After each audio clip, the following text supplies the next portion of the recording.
नमस्कार दोस्तों, मैं विजय कुमार आपका स्वागत करता हूं आपके अपने YouTube channel true and details में। तो दोस्तों, ये हमारा सामान्य अध्ययन का प्रैक्टिस सेट क्या होगा, जिसमें हम 25 महत्वपूर्ण प्रश्न को करवाएंगे और 25 में से आप कितने प्रश्न कर पाते हो वो कमेंट बॉक्स में हमें जरूर बताएं।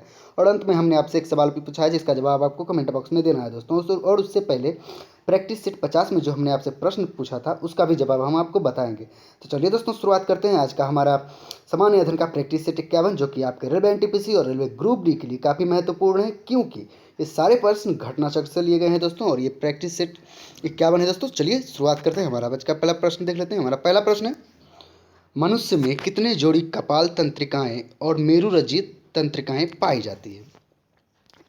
1 12 जोड़ी और 31 जोड़ी, 2 21 जोड़ी और 13 जोड़ी, 3 11 जोड़ी और 30 जोड़ी, 4 31 जोड़ी और 12 जोड़ी क्रमशः।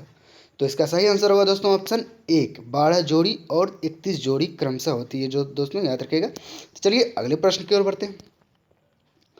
दूसरा प्रश्न, स्वायत्त तंत्रिका तंत्र की अवधारणा को सबसे पहले किसने प्रस्तुत किया? 1 मैंगली ने, 2 लैंगली ने, 3 लैमार्क ने, 4 इनमें कोई नहीं। तो इसका सही आंसर होगा दोस्तों ऑप्शन 2 लैंगली ने। याद रखिए दोस्तों, लैंगली ने। चलिए अगले प्रश्न की ओर बढ़ते हैं। एसटीएच हार्मोन का मुख्य कार्य क्या है?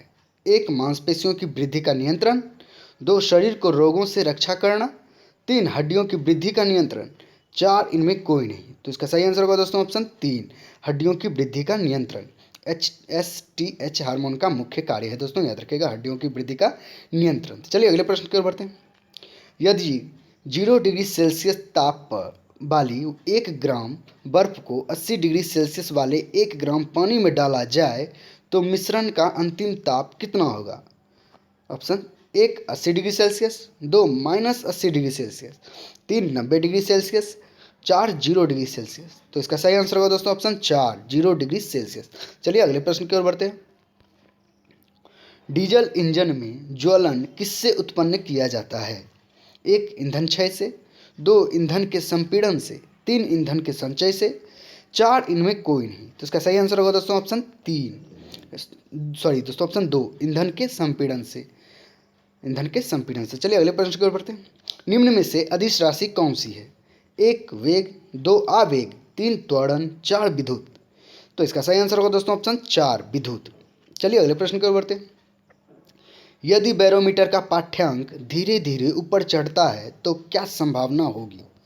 1 तूफान आने की संभावना, 2 भूकंप आने की संभावना, 3 वर्षा होने की संभावना, 4 इनमें कोई नहीं। तो इसका सही आंसर होगा दोस्तों ऑप्शन 3 वर्षा होने की संभावना होगी दोस्तों, याद रखिएगा, वर्षा होने की संभावना होगी। चलिए अगले प्रश्न की ओर बढ़ते हैं। किन जीवाणुओं को साइनोबैक्टीरिया के नाम से जाना जाता है? 1 शैवाल को, 2 एनोफोलीज को, 3 नीले हरे शैवाल को, 4 इनमें कोई नहीं। तो इसका सही आंसर होगा दोस्तों ऑप्शन 3 नीले हरे शैवाल को। तो चलिए अगले प्रश्न की ओर बढ़ते हैं। कौन सा द्रव उष्मा का अच्छा चालक होता है? 1 केरोसिन, 2 पानी, 3 पाड़ा, 4 उपर्युक्त तीनों। तो इसका सही आंसर होगा दोस्तों ऑप्शन 3 पाड़ा। याद रखिएगा दोस्तों, पाड़ा। चलिए अगले प्रश्न की ओर बढ़ते हैं। पद बीट को संक्षेप में क्या कहते हैं?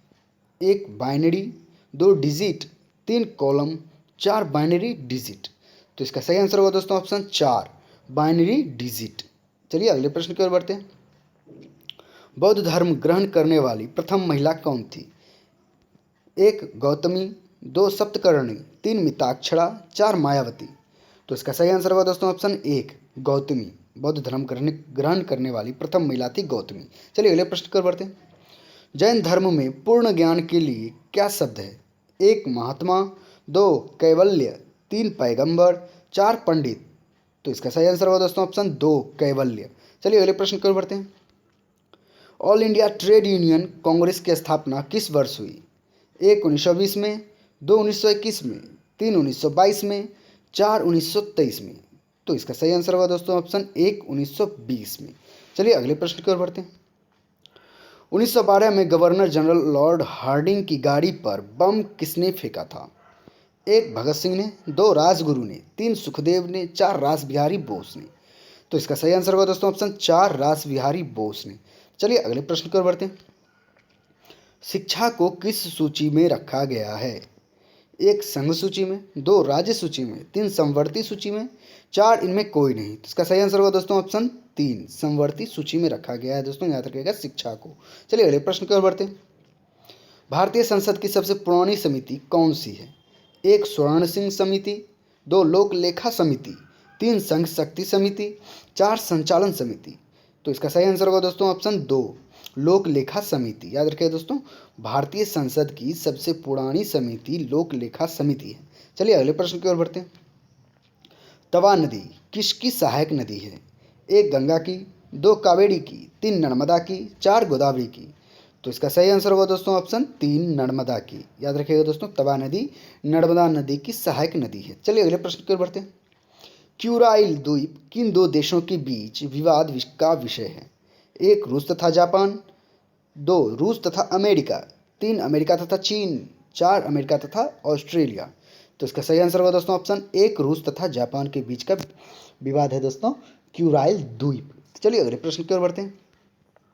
भारतीय बैंकों की विदेशों में शाखाएं किस देश में सर्वाधिक है? 1 ब्रिटेन में, 2 कनाडा में, 3 जापान में, 4 अमेरिका में। तो इसका सही आंसर होगा दोस्तों ऑप्शन 4, अमेरिका में। याद रखिएगा दोस्तों, अमेरिका में। चलिए अगले प्रश्न की ओर बढ़ते हैं। गेहूं की प्रति हेक्टेयर उत्पादकता सर्वाधिक किस राज्य में है? 1 बिहार में, 2 पंजाब में, 3 उत्तर प्रदेश में, 4 मध्य प्रदेश में। तो इसका सही आंसर होगा दोस्तों ऑप्शन 2 पंजाब में। बिहार में तो कुछ है ही नहीं, 2 पंजाब में। चलिए दोस्तों अगले प्रश्न की ओर बढ़ते हैं।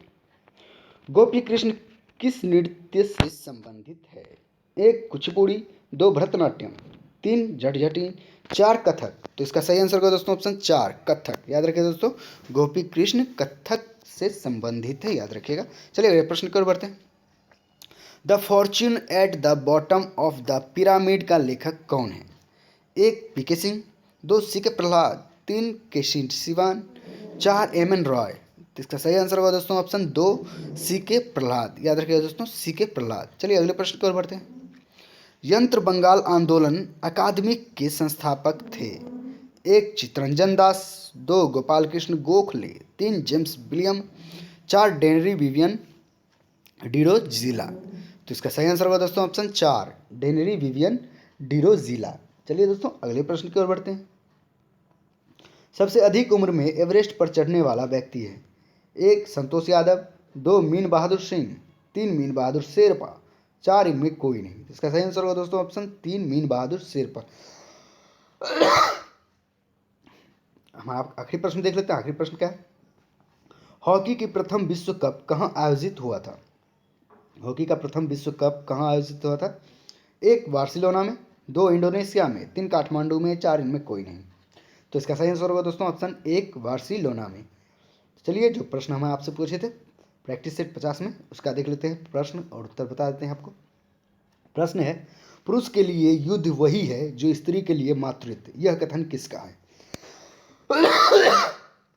सॉरी दोस्तों। तो इसका आंसर होगा दोस्तों ऑप्शन 1, मुसोलिनी। मुसोलिनी, याद रखिए दोस्तों, मुसोलिनी का कथन है। चलिए आज का जो प्रश्न है देख लेते हैं आपके लिए क्या प्रश्न है।